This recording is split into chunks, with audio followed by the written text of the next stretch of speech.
ప్రపంచం ఇప్పుడు ఆశ్చర్యంతో తలెత్తి చూస్తున్న ఒక అపూర్వ లోహ కట్టడాన్ని అప్పట్లో అసహ్యించుకునేవారట. అందమైన సాంప్రదాయక నగరంలో ఈ అగ్లీ ట్రాజిక్ స్ట్రీట్ ల్యాంప్ దేనికి అంటూ మేధావులు సైతం వ్యతిరేకించారట. ఆ లోహ నిర్మాణమే ఆ దేశానికి ఇప్పుడు గుర్తింపు వచ్చేలా చేసింది. ఇప్పటికే మీకు అర్థమైపోయి ఉంటుంది కదా, ఆ నిర్మాణం పేరు ఈఫిల్ టవర్. ఆ దేశం ఫ్రాన్స్ కాగా 324 మీటర్ల లోహపు గోపురం నిర్మాణం ఈఫిల్ టవర్ ను ప్రపంచ స్టైల్ క్యాపిటల్ పారిస్ లో నిర్మించారు. పారిస్ కు ప్రపంచవ్యాప్త గుర్తింపునిచ్చిన ఈఫిల్ టవర్ గురించి ఒక ఆసక్తికరమైన నిజం చాలా మందికి తెలియదు. అదేంటంటే, ఈ ఐకానిక్ నిర్మాణం ఆవిర్భావం అంత సులభంగా జరగలేదట. అసలు దీనిని నిర్మించడానికి జనం ఒప్పుకోలేదట. ఈఫిల్ టవర్ ను నిర్మిస్తున్నప్పుడు పారిస్ నగరంలోని ప్రముఖ రచయితలు, కళాకారులు మరియు మేధావుల నుండి దీనిపై తీవ్రమైన విమర్శలు వచ్చాయి. అందమైన పారిస్ వీధుల్లో ఈ టవర్ ఒక అసహ్యకరమైన పనికిరాని లోహపు రాక్షసిలా కనిపిస్తుందని వారు వాదించారు. తమ నగరం యొక్క సంప్రదాయ సౌందర్యానికి ఇది విఘాతం కలిగిస్తుందని భావించారు. ఈ నిర్మాణాన్ని ఫ్రెంచ్ విప్లవం 100 సంవత్సరాలు పూర్తయిన సందర్భంగా ఏర్పాటు చేశారు. ప్రపంచ ప్రదర్శనకు ముఖద్వారంగా, విజయ చిహ్నంగా ఏర్పాటు చేయడం జరిగింది. అంటే మన దేశంలో నిర్మించిన గేట్వే ఆఫ్ ఇండియా తోరణాల మాదిరిగా అన్నమాట. అదే సందర్భంగా ఫ్రెంచ్ ఇంజనీరింగ్ అద్భుతమైన శక్తిని ప్రపంచానికి చాటి చెప్పేందుకు కూడా ఈ నిర్మాణాన్ని తలపెట్టారు. జనం ఇష్టపడడం లేదు కాబట్టి దీనిని శాశ్వతంగా ఉంచేయాలని మొదట్లో అనుకోలేదు. టవర్ డిజైనర్ గుస్టావ్ ఈఫిల్ తో కుదిరిన ఒప్పందం ప్రకారం దీనిని కేవలం 20 ఏళ్ల పాటు మాత్రమే ఉంచాలని నిర్ణయించారు. దీన్ని మొదటి ఒప్పందం ప్రకారం 1909లో కూల్చివేయాలి. అందుకే సులువుగా తొలగించేందుకు వీలుగా డిజైన్ చేశారు. అయితే దీనిని రూపొందించిన ఇంజనీర్ గుస్టావ్ ఈఫిల్ పేరు మీదుగా దీనికి ఈఫిల్ టవర్ అని పేరొచ్చింది. మరొక విషయం ఏంటంటే, అసలు ఈఫిల్ టవర్ ను పారిస్ లో కాకుండా బార్సిలోనాలో నిర్మించాలని అనుకున్నారట. బార్సిలోనాలో ఈ నిర్మాణం కొత్తగాను, ఖర్చుతో కూడుకున్న పని అని, ఆ నగరం యొక్క డిజైన్ లో సరిపడదని అధికారులు చెప్పడంతో నిర్ణయాన్ని పారిస్ కు మార్చారట. అయితే ప్రపంచ ప్రదర్శన ముగిసిన తర్వాత కూడా ఫ్రెంచ్ సాంకేతిక సామర్థ్యాల నిలువెత్తు నిదర్శనంగా నిలిచింది. కేవలం 20 ఏళ్ల కోసం నిర్మించిన ఈ టవర్ ను కూల్చివేయాలనే నిర్ణయానికి ఒక శాస్త్రీయ అవసరం అడ్డుకట్ట వేసింది. 20వ శతాబ్దపు తొలి దశకంలో అప్పటి అవసరాన్ని బట్టి పావు కిలోమీటర్ ఎత్తైన ఈఫిల్ టవర్ పైన రేడియో టెలిగ్రాఫీ యాంటెనాలు అమర్చారు. చాలా ఎత్తైనవి అమర్చారు కాబట్టి సుదూర ప్రాంతాలకు సంకేతాలను పంపడానికి, రిసీవ్ చేసుకోవడానికి వీలైంది. కేవలం ఈ ఒక్క శాస్త్రీయ ఉపయోగం కాకుండా ఫ్రాన్స్ ప్రభుత్వం టవర్ ను కూల్చివేసే ప్రణాళికను విరమించుకుంది. పైగా ఇది పారిస్ లోని ఎత్తైన భవనమే కాకుండా ప్రపంచంలోనే అత్యంత గుర్తింపు పొందిన నిర్మాణాలలో ఒకటిగా గుర్తింపు పొందింది. జనం కూడా దానిని తొలగించాలన్న డిమాండ్ ను వెనక్కి తీసుకున్నారు. దాని ఎత్తు కారణంగా ప్రపంచ వ్యాప్తంగా వచ్చి పడుతున్న పర్యాటకం కారణంగా దానిని ఇష్టపడడం మొదలైంది. తద్వారా పారిస్ తన యొక్క అత్యంత విలువైన ఆస్తిని నిలుపుకోగలిగింది. టవర్ ఎత్తు వల్ల కలిగిన ప్రయోజనం 1914 నుంచి 1918 వరకు జరిగిన మొదటి ప్రపంచ యుద్ధం సమయంలో గుర్తించడం జరిగింది. టవర్ పైభాగంలో అమర్చిన శక్తివంతమైన రేడియో యాంటీనాలు జర్మన్ సైన్యం కదలికలకు సంబంధించిన కీలకమైన సమాచారాన్ని గుర్తించడంలో ఫ్రెంచ్ సైన్యానికి సహాయపడ్డాయి. శత్రువుల సంకేతాలను అడ్డగించడం ద్వారా యుద్ధ ప్రయత్నాలలో టవర్ ఒక కీలకమైన నిఘా కేంద్రంగా పనిచేసింది. అలా ఈఫిల్ టవర్ ఏర్పాటు తాత్కాలికం అనుకున్న వ్యూహాత్మక అవసరం కారణంగా అది శాశ్వత ల్యాండ్ మార్క్ లా మారింది. ఆకాశాన్ని అంటినట్లుగా ఉండే ఈఫిల్ టవర్ కేవలం పారిస్ నగరంలో చిహ్నంగానే కాకుండా ఫ్రెంచ్ శౌర్యం, సాంకేతిక ఆవిష్కరణకు, చరిత్రకు నిశ్శబ్ద సాక్షిగా నిలిచిపోయింది.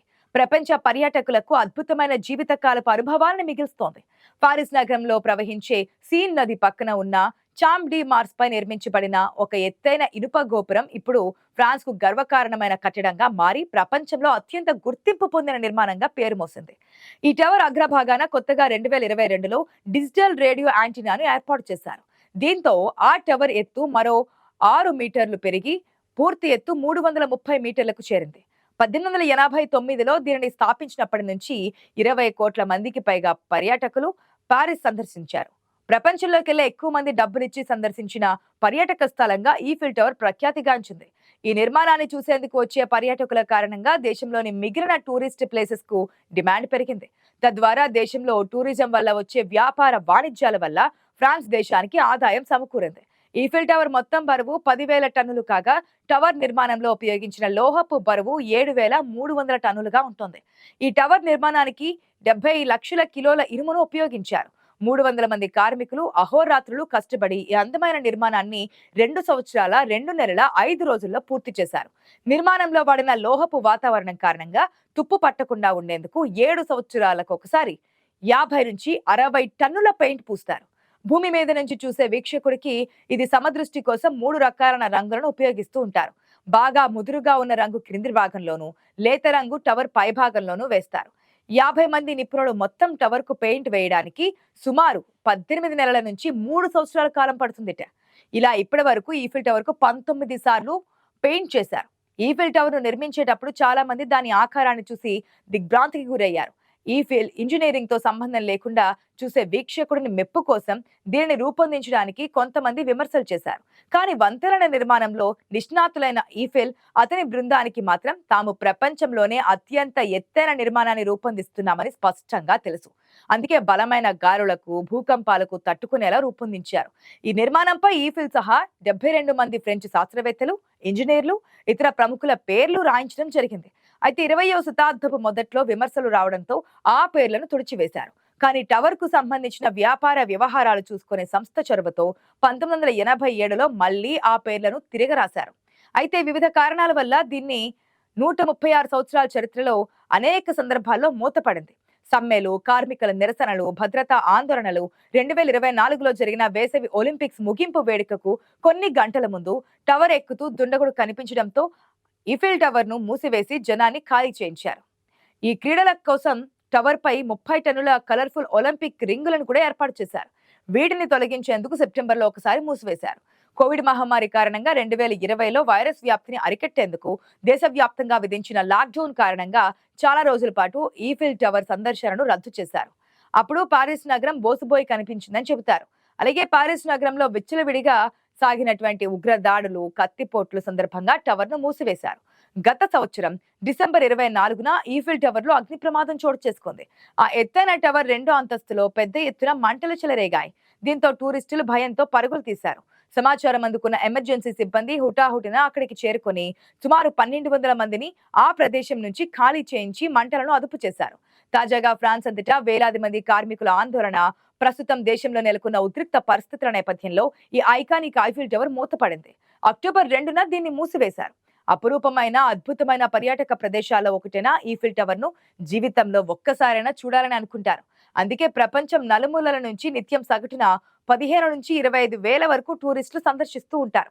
ముఖ్యంగా ప్రేమ పక్షులకు ఇది ఫేవరెట్ డెస్టినేషన్ అంటే అతిశయోక్తి కాదేమో. అందుకే దీనిని ప్రౌడ్ ఆఫ్ ఫ్రాన్స్ అని కూడా పిలుస్తూ ఉంటారు. దశాబ్దాలుగా ఈఫిల్ టవర్ తన అందాలతో సందర్శకులను ఆకట్టుకుంటోంది. ఈఫిల్ టవర్ రాత్రి వేళ దగదగమానీయంగా వెలుగుతూ పారిస్ కు అదనపు అందాన్ని తెస్తూ ఉంటుంది. అది చూసి చాలా మంది ఆ లైట్ల కాంతిలో సెల్ఫీలు, ఫోటోలు, వీడియోలు తీసుకుంటారు. కానీ నిజానికి అలా చేయడానికి పర్మిషన్ లేదు. పగటి వేళ మాత్రమే తీసుకోవాలి. ఎందుకంటే ఆ లైట్లకు కాపీరైట్స్ ఉన్నాయి. కాబట్టి ఎవరైనా లైట్లతో వెలిగే ఈఫిల్ టవర్ ను ఫోటో తీసి సోషల్ మీడియాలో షేర్ చేస్తే గనక కాపీరైట్ సమస్య వస్తోంది. లైటింగ్ తో ఉన్న ఈఫిల్ టవర్ ఫోటోలు, వీడియోల హక్కులన్నీ దాన్ని నిర్మించిన వారికే ఉన్నాయి. అందువల్ల ఆ ఫోటోలను అమ్మడం, షేర్ చేయడానికి ఇతరులకు పర్మిషన్ లేదు.